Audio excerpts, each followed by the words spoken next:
উফ, বড্ড গরম। গরমের হাত থেকে কীভাবে মুক্তি পাওয়া যায় বলুন তো? অনেক রকমের শরবত বানানো হচ্ছে, বাচ্চাদেরকে তো বুঝিয়ে বাজিয়ে খাওয়ানো হচ্ছে, কিন্তু বেলের শরবত বাচ্চারা খেতেই চায় না। আমার বাবুকে যখন বেলের শরবত দিতাম, বাবু কিছুতেই বেলের শরবত খাবে না।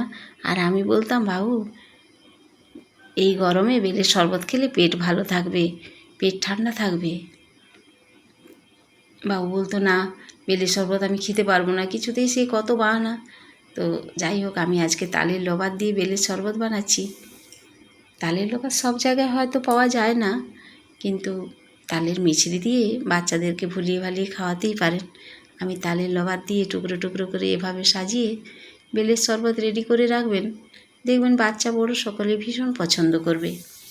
তবে বাচ্চারা না খেতে চাইলে তালের মিছরি দিয়ে ভুলিয়ে ভালিয়ে খাওয়াতেই পারেন। তো বাবু যখন খেত না, আমি তখন বলতাম, বাবু প্রচণ্ড গরম পড়েছে, একটু বেলের শরবত খাও, শরীর ভালো থাকবে। আর বৃষ্টি তো পড়ছেই না। বাবু বলতো, কেন মা বৃষ্টি পড়ছে না কেন? বৃষ্টির কি পরীক্ষা নয়? আমিও হেসে বলতাম, না বাবা, বৃষ্টির বোধহয় পরীক্ষা নেই, সেই জন্য এখন বৃষ্টি পড়ছে না, আর গরমের ফাইনাল পরীক্ষা।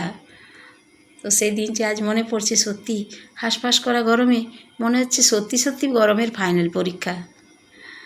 তো আমার বাবু বেলের শরবত ভালো না বাসলে কি হবে? বাবুর বাবা বেশ ভালোবাসে।